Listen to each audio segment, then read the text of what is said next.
नमस्कार। रीवा 24 के ताजा तरीन अंक के साथ में शैलेंद्र। सबसे पहले प्रमुख खबरें। मातमी पर्व मुहर्रम पर बिछिया घोघर से अलम, ताजिया, ढोल और अखाड़े के साथ निकला जुलूस।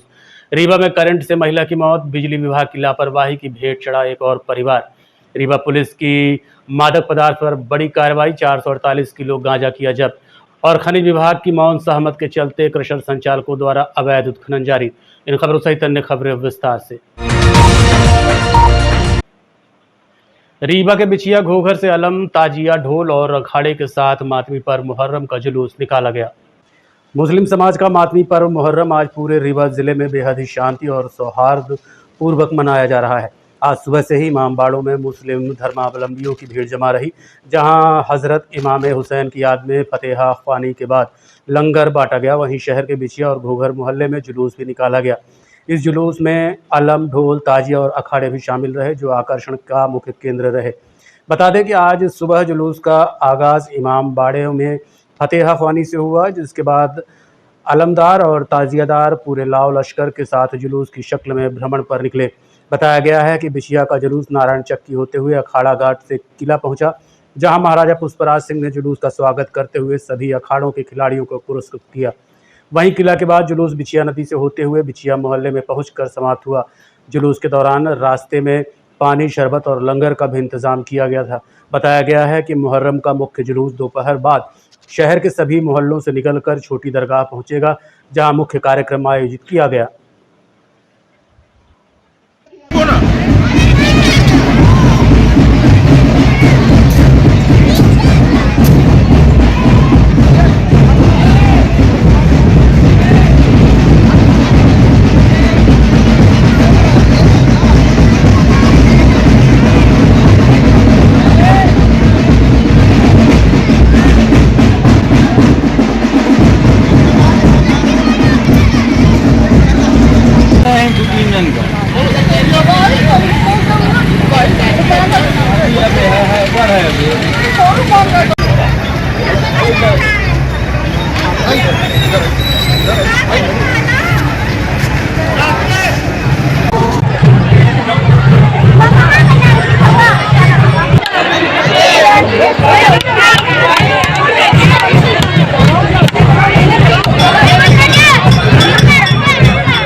रीवा शहर से एक दर्दनाक खबर सामने आई है, जहां बिजली विभाग की लापरवाही एक बार फिर जिंदगी पर भारी पड़ी है। डेकहा वार्ड नंबर 5 में 40 वर्षीय महिला की करंट लगने से मौत हो गई। रीवा जिले से एक दर्दनाक खबर सामने आई है, जहां बिजली विभाग की लापरवाही एक बार फिर एक जिंदगी पर भारी पड़ी। डेकहा वार्ड क्रमांक 5 में 40 वर्षीय महिला की करंट लगने से मौत हो गई। घटना डेकहा वार्ड 5 धीरमा नाले के पास की है। 40 वर्षीय प्राप्ति तिवारी पत्नी संजीव तिवारी अपने घर की छत पर झंडे का बांस हटा रही थी, तभी वो बांस के पास से गुजर रहे 33 केवी की हाई टेंशन लाइन से छू गया। करंट लगते ही जोरदार आवाज़ हुई और महिला छत से नीचे गिर गई। स्थानीय लोगों का आरोप है कि वार्डवासी पिछले 3 सालों से इस जानलेवा लाइन को हटाने की मांग कर रहे हैं। कई बार बिजली विभाग को शिकायत की गई, मगर नतीजा शून्य। स्थानीय निवासी बताते हैं कि इससे पहले भी इसी लाइन की चपेट में कुछ लोग अपनी जान गंवा चुके हैं, मगर बिजली विभाग के अफसर अब तक आंखें मूंदे बैठे हैं। एक महिला की मौत के बाद अब सवाल ये उठता है कि क्या प्रशासन और बिजली विभाग इस बार चेतेंगे या फिर अगली मौत का इंतजार करेंगे। मकान बना हुआ है और संजीव तिवारी जी आरपीएफ में हैं, इनके हस्बैंड, वो बाहर अभी कोटा में हैं। हाई टेंशन लाइन वहाँ से गई हुई है, पूरी कॉलोनी वाले परेशान हैं। पिछले 2 साल से 3 साल से लगातार कई बार आवेदन दिए हैं लाइन शिफ्टिंग का, और लाइन शिफ्टिंग यहाँ के गैर जिम्मेदार अधिकारियों ने नहीं कराई, जिसके कारण आज ये दुर्घटना हुई कि ये डेड हो गई है। क्या नाम है इनका महिला का? इनका नाम है प्राप्ति तिवारी, वार्ड नंबर 5 के रहने वाली है। पूरी लापरवाही बिजली विभाग की, पूरी जिम्मेदारी बिजली विभाग के अधिकारियों की। किसी अधिकारी ने फोन नहीं उठाया है। मेरे पास जैसे सूचना आई है, मैं लगातार फोन कर रहा था, फिर बाद में नरेंद्र मिश्रा डी के नंबर पे बात हुई है, तब लाइन बंद कराई है उसने। कितने केवी का लाइन? वो 33 केवी है, या मुझे एग्जैक्ट जानकारी नहीं है। वो हाई टेंशन लाइन है, उसको बार बार ये कहते हैं शिफ्ट नहीं किया जा सकता, शिफ्ट नहीं। जब सड़कें बनी, सड़क के किनारे क्यों नहीं करते हो? रहवासी ऐसे तो रोज वहां अभी कई बार दुर्घटनाएं हुई है। 3-4 महीने पहले भी एक लड़का उस पर फंस के मरा था। वो कॉलोनी है जबकि बिल्कुल रेजिडेंशियल कॉलोनी है, बहुत सारे घर बने हुए हैं, व्यवस्थित कॉलोनी है, नगर निगम ने सड़कें बनाई हुई है, नालियां बनाई हुई, व्यवस्थित कॉलोनी है, अधिकारी नहीं सुन रहे। कोई नहीं सुनता है। और पूरी लापरवाही उसमें जितनी दुर्घटनाएं हुई इन बिजली विभाग के अधिकारियों की है, ना ही कोई सर्वे कराते हैं, ना ही लाइन शिफ्टिंग की कोई प्लानिंग कराते हैं, और इसी तरह रीवा की जनता मरती रहेगी। और ये खुद चाहते हैं कि हम मारते रहें लोगों को, क्योंकि ये कभी जाते ही नहीं वहां। आज की जब ये स्थिति है, लाइन बंद कराने के लिए फोन किया हमने तो कोई फोन नहीं उठा रहा है, ये स्थिति है। एक का नंबर कवरेज के बाहर है, लास्ट में डी साहब का नंबर लग गया नरेंद्र मिश्रा का, नहीं तो वो भी लाइन नहीं बंद होती। प्रशासन से क्या मांग करें? प्रशासन मांग करते हैं कि आप फील्ड में जाइए, उसको देखिए, जितनी भी दुर्घटनाएं हुई है आप मामला दर्ज करिए इन अधिकारियों के खिलाफ और सख्त से सख्त कार्रवाई करिए। ऐसे रीवा की जनता लाचार और बेबस नहीं है कि जान गंवाती रहेगी और ये एसी कमरों में बैठ के। जमीन जायदाद के झगड़े ने एक बार फिर रिश्तों को शर्मसार किया है, जहां एक महिला और उसके बेटे को उसी के रिश्तेदारों ने सरेआम पीटा। जमीन जायदाद के झगड़े ने एक बार फिर रिश्तों को कलंकित किया है। मामला पीके स्कूल के सामने का है, जहां एक महिला और उसके बेटे को उसी के रिश्तेदारों ने सरेआम पीटा। आरोपियों ने पहले भी महिला के पति की हत्या की है, जिसका आरोप महिला ने लगाया है। पीड़ित महिला का नाम ज्योति गुप्ता है। सुबह के वक्त जब वो अपने बेटे के साथ दुकान खोल रही थी, तभी गुलाब गुप्ता और उसके परिवार के लोगों ने हमला बोल दिया। ज्योति का आरोप है कि ये लोग दुकान नहीं खोलने दे रहे, पिछले कई दिनों से धमकी दी जा रही है और अब खुलकर मारपीट पर उतर आए हैं। 15 साल पहले भी इसी परिवार ने ज्योति के पति की हत्या की थी, लेकिन तब से प्रॉपर्टी पर कब्जे को लेकर तनाव बना हुआ है। सवाल ये भी है कि क्या न्याय के इंतजार में एक और जान जाएगी? क्या प्रॉपर्टी के नाम पर रिश्तेदारों की ये दबंगई यूं ही चलती रहेगी? के माल पकड़ के गाड़ी के नीचे मारपीट करके ढोस दिए। ये गुलाब गारमेंट वाले गुलाब गुप्ता, मनीष गुप्ता, सानू गुप्ता, मीनू गुप्ता, ये सब मिल के मारपीट कर रहे हैं दुकान की वजह से। दुकान कहते हैं दुकान बंद कर दो, अपना हमारा नुकसान होता है। दुकान आपकी क्या की है? हमारे कपड़े, जूते चप्पल कैसे छाता, जूता चप्पल के जो छाता होता रखे हैं, ऐसे छोटे से दुकान आ किए हैं। अभी 2 साल हुए दुकान खोले हमको, 2 साल। मना कर रहे हैं? हाँ, रोज मार पीट करते दुकान नहीं करने देते हैं। 15 साल से परेशान करे हैं। इसके पापा को भी यही से परेशान करते थे। दुकान हाँ, बच्चे को मारे हैं, 5 लोग मिल के मारे हैं। वीडियो है उसका, देख लीजिएगा। अमैया थाना में। हाँ, और धमकी भी देते हैं कि और मारेंगे, अगर ऐसे ही रहेगा तो और मारेंगे, मौका मिलेगा तो फिर मारेंगे। पकड़ के मारेंगे। हाँ, कहते हैं और मजो आएगा बीच में उसको ही, उस सबको मारेंगे। इसके बड़े पापा को भी मारे हैं, बचाने गए थे तो। दुकान का विवाद है, दुकान न खोले। हाँ, कहते हैं दुकान न खोले, हम दुकान बदल दें। हम कहते हैं दुकान बदल दें। दुकान है कि किराए की? हमारी निजी दुकान है। हाँ, कहते हैं छोड़ के चले जाएं दुकान। कहाँ जाए हम लोग, कहाँ जाए? हमारे बच्चे ज्योति गुप्ता। कहाँ रहने वाली है? सेवार चौराहा पीके स्कूल के सामने ही है। 20 साल से परेशान कर रहे हैं। इसके पापा को ऐसे ही मारे थे, तब हार्डवेयर की दुकान खोल लेते हैं। तो सुनील गुप्ता नाम था। सुनील गुप्ता ऐसे ही मार डाले इसके पापा को। टेंशन में मर गए। लपटे थे दुकान। हाँ, दुकान के अंदर घुस के मारे हैं, हमारी दुकान के अंदर घुस के मारा था ये गुलाब गुप्ता। पूरा सिवा चौराहा जानता है। हाँ, इसके रीवा पुलिस ने बड़ी कार्रवाई करते हुए 50 लाख रुपए की कीमत का 448 किलो गांजा जब्त किया है। मामले में 2 आरोपियों को भी गिरफ्तार किया है, जिनसे पूछताछ की जा रही है। रीवा एडिशनल एसपी आरती सिंह ने बताया कि विश्वविद्यालय पुलिस ने मादक पदार्थ के खिलाफ बड़ी कार्रवाई करते हुए बाईपास से उत्तर प्रदेश में से आ रहे ट्रक में लोड 448 किलो गांजा जब्त किया है, जिसको खपाने की तैयारी थी। एनडीपीएस एक्ट के तहत 2 आरोपियों समेत लगभग 50 लाख रुपए कीमती गांजा जब्त कर लिया गया, जिसकी कार्रवाई की जा रही है। पुलिस आरोपियों से पता लगाने का प्रयास कर रही कि ये कब से काम कर रहे हैं और कहां सप्लाई करते थे और कहां से माल लाते थे, जिससे उन तक पुलिस पहुंच सके। इस काम में और किसकी संलिप्तता है ये भी पता लगाया जा रहा है। श्याम थाना विश्वविद्यालय अंतर्गत ये कार्यवाही की गई है और टोटल 448 केजी यह गांजा जब्त किया गया है। जैसा कि आप जानते हैं कि हमारे वरिष्ठ अधिकारी आईजी सर, डीआईजी सर और एसपी सर के निर्देशन में लगातार यही निर्देश हैं कि अवैध जो गांजा है या कोरेक्स है इसके खिलाफ अवेयरनेस प्रोग्राम तो हम कर ही रहे हैं, लेकिन साथ ही साथ हम लोग ज्यादा से ज्यादा कार्यवाहियां करें और जो लोग इस अवैध व्यापार या इसके कारोबार में लिप्त हैं उनको लोकेट करें और कार्यवाही करें। तो उसी तारतम्य में थाना विश्वविद्यालय अंतर्गत ये कार्यवाही की गई है।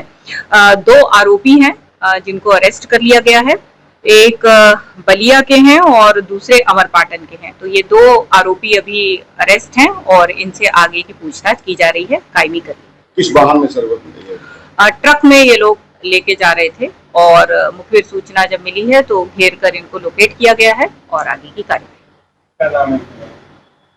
2 आरोपी हैं जैसे मैंने बताया, एक वीरेंद्र पटेल हैं, ये अमरपाटन के रहने वाले हैं और दूसरे रोहित सिंह हैं जो कि बलिया के रहने वाले। ये कहाँ ले जा रहे थे? ये रीवा ही लेकर आ रहे थे और यहाँ फिर फुटकर में इनको बेचना था हमारे। खनिज विभाग के अधिकारियों की मौन सहमति के चलते कृषि संचालकों द्वारा नियमों को ताक पर रखकर अवैध उत्खनन किया जा रहा है। देखिए ये खास रिपोर्ट। एक सनसनीखेज खुलासा करते हुए सामाजिक कार्यकर्ता बीके माला ने बताया कि खनिज विभाग की उदासीनता के चलते कृषि संचालकों द्वारा जमकर गड़बड़ी की जा रही है। जानकारी के अनुसार कृषि संचालकों द्वारा जिस स्थान का खनन करने के लिए अनुमति लिया जाता है उस स्थान पर खनन नहीं किया जाता बल्कि दूसरे स्थान पर खनन किया जाता है। ये बात खनिज अधिकारियों को बखूबी पता है, फिर भी कार्रवाई नहीं करना इस बात का अंदेशा है कि विभाग कितना सजग है। खनिज विभाग में भारी अनियमितता है। विभाग की उदासीनता के चलते अवैध क्रशर संचालित हो रहे हैं जिन पर खनिज विभाग कोई कार्रवाई नहीं करता है। जब प्रदूषण विभाग के अधिकारी से इस बारे में जानकारी ली गई तो उनका कहना है कि इस तरह के केस जब भी संज्ञान में आते हैं तो हमारे द्वारा समय समय पर कार्रवाई की जाती है। वहीं खनिज अधिकारी दीपमाला का कहना है कि खनिज विभाग के द्वारा समय समय पर जांच की जाती है, अगर कोई गड़बड़ी पाई जाती है तो उनके खिलाफ कार्रवाई की जाती है। देखिए, रीवा जिले में तहसील हुजूर में है तो रीवा जिले में अवैध उत्खनन बड़ी जोरों से चल रहा है, जिसमें रीवा मऊगंज है, नवीन मऊगंज भी है। परंतु रीवा जिले में तहसील हुजूर सर्किल बनकुइया के अंतर्गत आप देखिए कि और सतना जिले की सीमा भी उसमें लगती है, जो सतना में भी अवैध उत्खनन जोरों पर खनिज विभाग के सह पर अवैध उत्खनन बड़ी तेजी से चल रहे हैं। इस संबंध में हमने जो फर्जी तरीके से शासन के रेगुलेशन के विपरीत, खनिज के नियमों के विपरीत अवैध उत्खनन कर रहे थे और जो जिनकी लीज नहीं थी, भंडारण नहीं थी, वो भी और अनाधिकृत से किराए में कृषि संचालित कर रहे थे। इस विषय को लेकर हमने एक जनहित याचिका एनजीटी न्यायालय, नेशनल ग्रीन ट्रिब्यूनल मध्य में भोपाल के न्यायालय में प्रस्तुत की थी, जिसकी सुनवाई में माननीय न्यायालय ने आदेश जारी किया था कि पेनाल्टी लगाई थी, अवैध उत्खनन पर रोक लगाने के निर्देश दिए थे और साथ में डीआर से सिया का आदेश हुआ था। Siya level committee, central Siya के स्तर की कमेटी बनेगी और वो कमेटी कोऑर्डिनेट करेगी और कार्रवाई करेगी और सिया के जो रेगुलेशन है, मापदंड है, उस मापदंड के अंतर्गत अब ये कृषि संचालित होंगे कि पोल्यूशन किस स्तर में है, क्या लगाना है, बाउंड्री कैसे बनानी, पेड़ लगाने हैं, इस सबके रेगुलेशन बनाए गए थे। परंतु तहसील हुजूर में, हुजूर के अंतर्गत भोलगढ़, बेला, बैजनाथ, सकरवट, बनकुइया, इस क्षेत्रों में बड़े पैमाने पर अवैध उत्खनन चल रहे हैं। अवैध तरीके से, अवैधानिक तरीके से कृषि संचालित हो रहे हैं, जो शासन के नियमों के विपरीत हैं और इसके प्रदूषण से उस क्षेत्र में दमा की बीमारी, रोगी बड़ी तेजी से बढ़ रहे हैं। साथ में इतना प्रदूषण हो रहा है कि जिसकी कोई पराकाष्ठा नहीं है। मध्य प्रदेश के सिंगरौली के बाद रीवा ही ऐसा जिला हुआ है जो प्रदूषण में दूसरे नंबर का स्थान प्राप्त कर चुका है और प्रदूषण के पैमाने पर, और जहां पर इतना तेजी से प्रदूषण हो रहा है कि आबाद गति से लोग वहां से पलायन कर रहे हैं, बड़ी तेजी से वहां से पलायन हो रहा है। मजदूर विवश होकर, जो छोटे तबके के लोग हैं, जो बड़े परिवार हैं, सक्षम परिवार हैं, और किसी तरह पलायन कर रहे हैं। पर मजदूर अब जाए तो जाए कहाँ? तो वहाँ जो छोटे परिवार के लोग हैं, समाज के वर्ग के लोग हैं बेचारे, वो अब उनका जीविकोपार्जन वहीं से होता है, तो वहाँ विवश होकर रह रहे हैं। तो वहीं पर 10 कदम पर आबादियाँ हैं और वहीं पर कृषि संचालित है। इस प्रकार की और बड़ी बीमारियाँ वहाँ फैल रही हैं, दमा की बीमारी, कैंसर की बीमारी या अन्य बीमारियां बड़ी तेजी से वहां पर फैलेंगी। और अवैध तरीके से जिस क्षेत्र में लीज है, भंडारण है, तो नई भी है तो भी वो अवैध उत्खनन कर रहे हैं, और जिस क्षेत्र में लीज है उस लीज की खुदाई नहीं कर रहे हैं। और साथ में जहां अन्य कंपनियों की लीज है, जैसे वहां पास में अल्ट्राटेक कंपनी है, अल्ट्राटेक कंपनी की लीज है क्रेशर कहीं और संचालित कर रहे हैं, अल्ट्राटेक की कंपनी की लीज है और लीज में क्रेशर संचालित हो रहे हैं। तो इस पैमाने पर बहुत सारे वहाँ ये प्रक्रियाएं चल रही। लीज स्थान है, यदि लीज भी है तो वहाँ क्रेशर संचालित नहीं है, जहाँ लीज है वहाँ खुदाई नहीं की जा रही, भंडारण अनाधिकृत हो रहा है। यदि भंडारण आपने किया है, कितने केवी किया है और कितने यूनिट मात्रा में किया है, तो आपने पत्थर कहां से प्राप्त किए? आपने क्षेत्र की खुदाई तो आज तक की ही नहीं, तो जब खुदाई नहीं की तो आपने पत्थर कहां से पाए? आपने जीएसटी की चोरी लगातार कर रहे हैं, आप तो भंडारण कहां से प्राप्त कर रहे हैं? तो इस प्रकार के अवैध तरीके से वहां क्रेशर संचालित है, शासन के रेगुलेशन के विपरीत है। जिनकी सीटीओ नहीं है, जिनकी सीटीओ नहीं है, पर्यावरण प्रदूषण की मंजूरी नहीं है, वो चला रहे हैं। ये जांच का विषय है। तो पर्यावरण अधिकारी को और खनिज अधिकारी को संयुक्त रूप से जांच करना चाहिए और सीटी शासन के रेगुलेशन के अंतर्गत है कि नहीं वो देखना चाहिए, भंडार देखना चाहिए और अवैध तरीके जो चोरी हो रही है उस पर रोक लगनी चाहिए। सर, क्रेशर संचालकों द्वारा जो माइनिंग के लिए लीज कहीं और ली जाती है और खनन कहीं और किया जाता है, इस पर क्या कार्यवाही की जाए? नहीं, समय समय पर जांच की जाती है। अब तो सर्विलेंस सिस्टम भी जो है शासन की ओर से लागू किया गया है, आई चेक गेट भी स्थापित किए गए हैं और सर्विलेंस सिस्टम का काम है कि जहां पर वो हम लोगों को ट्रिगर जनरेट होते हैं, अगर हमने जो भी खदानें हैं उसकी प्लॉटिंग की हुई है जियो पोर्टल पर, अगर वो ट्रिगर हमें आते हैं जहां पर, तो उस पर हम लोग अवैध परिवहन या उत्खनन पाया जाता है तो हम लोग कार्रवाई उस पर करते हैं। तो जो ट्रिगर आप बता रही हैं वो लेते तो अनुमति वही की है, लेकिन माइनिंग करते नहीं वहां। ट्रिगर का मतलब यह है कि एक जो टेक्नोलॉजी है उसमें सर्विलेंस लगा हुआ है कि भाई जहां पर उत्खनन दिखेगा, तो अगर वहां पर उत्खनन है और लीज क्षेत्र नहीं है तो वहां पर ट्रिगर जनरेट होते हैं। तो इस तरीके का जो ट्रिगर हम लोगों के पास कार्रवाई के लिए आ रहे हैं तो उसको हमारे द्वारा सत्यापन करके कार्रवाई भी की जा रही है। देखिए, क्रेशर की एक गाइडलाइन बनी हुई है, पुरानी गाइडलाइन स्टेट की थी, अभी नई गाइडलाइन सीपीसीबी ने बनाया है। उसमें स्पष्ट रूप से उन्होंने उल्लेख किया है कि क्रेशर से जो भी डस्ट इमिशन होने के सोर्सेज हैं, जैसे प्राइमरी हो गया क्रेशर का, सेकेंडरी हो गया और क्रशिंग जो यूनिट होती छन्ना जिसको कहते हैं जहाँ पे क्रेशर की होती है, और जो डस्ट कन्वेयर बेल्ट हैं उनको प्रॉपर रूप से सीट जो है टीन सीट से ढकने का प्रावधान है। चारों तरफ जो है प्लांटेशन किए जाने का प्रावधान है, साथ में जल छिड़काव करने की व्यवस्था का प्रावधान है। उसके साथ ही ये लोग क्रेशर का संचालन करें। और यहाँ पे रीवा में भी जैसे कि आपको जो जितने भी क्रेशर हैं उनमें हम लोगों ने अधिकांश क्रेशरों पे ऐसी व्यवस्था कराई है, लेकिन क्या होता है कभी कभी जो ये व्यवस्थाएं बाउंड्री वाल बनाना टीन का तो गिर जाती हैं कभी कभी जब तूफान आता है, और उसमें थोड़ा सा उन लोगों की निष्क्रियता रहती है। लेकिन हम लोग उन पर निरंतर कार्रवाई करते हैं, निगरानी रखते हैं और ये कोशिश ये करते हैं कि जो धूल उत्सर्जन होता है क्रेशर से उससे आम जनमानस को उसका प्रतिकूल प्रभाव उनके स्वास्थ्य पर न पड़े। जो नियमों का पालन नहीं करते हैं तो उसमें क्या कार्रवाइयाँ होती हैं? उसमें हम लोग क्रेशर को 31 का के तहत जो हमारा प्रावधान है उसमें उनको नोटिस देते हैं पहले कि आपके जो क्रेशर में ये व्यवस्थाएं संचालित नहीं पाई गई निरीक्षण के दौरान, आप उन व्यवस्थाओं को सुदृढ़ कर लें। अगर उसके बाद भी ये नहीं करते तो फिर हम लोग उनको बंद करने का निर्देश जिसको वो देते हैं, और जिला प्रशासन के माध्यम से और माइनिंग विभाग के माध्यम से उनका जो पिट पास है, बिजली कनेक्शन करवाने का काम, ये कार्रवाई करते हैं और समय समय पर नोटिस देते रहते हैं। देखते रहिए Rewa 24 news city cable network. मिलते हैं छोटे से ब्रेक। हड्डी जोड़ एवं रीढ़ रोग तथा स्त्री रोग एवं प्रसूति रोग का इलाज एक ही छत के नीचे। विघ्नहर्ता hospital and trauma centre, hotel landmark के पास, रतहरा, रीवा। डॉक्टर संतोष सोनी, पूर्व चिकित्सक, बॉम्बे हॉस्पिटल, मुंबई। हड्डी जोड़ एवं रीढ़ रोग विशेषज्ञ, छोटे चीरे एवं दूरबीन विधि द्वारा हाथ तथा पैर की हड्डियों का ऑपरेशन। गठियाबात, जटिल एवं बिगड़े हुए फ्रैक्चर का बेहतर इलाज करते हैं डॉक्टर संतोष सोनी। विघ्नहर्ता हॉस्पिटल ट्रॉमा सेंटर में ही स्त्री एवं प्रसूत रोग विशेषज्ञ डॉक्टर शैलजा सोनी भी उपलब्ध हैं, जिनकी देखरेख में नॉर्मल डिलीवरी, सिजेरियन ऑपरेशन एवं बच्चेदानी से संबंधित ऑपरेशन की बेहतर सुविधा। संतानहीन दंपत्ति तत्काल संपर्क करें। विघ्नहर्ता hospital and trauma centre, hotel landmark के पास, रतहरा, रीवा। सुविधाजनक एवं सफल इलाज हेतु आज ही संपर्क करें।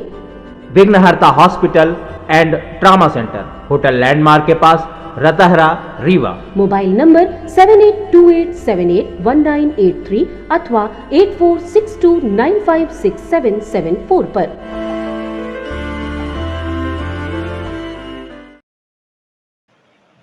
अज्ञात कारणों के चलते 14 वर्षीय किशोर ने गाना सुनते सुनते अपनी जान दे दी।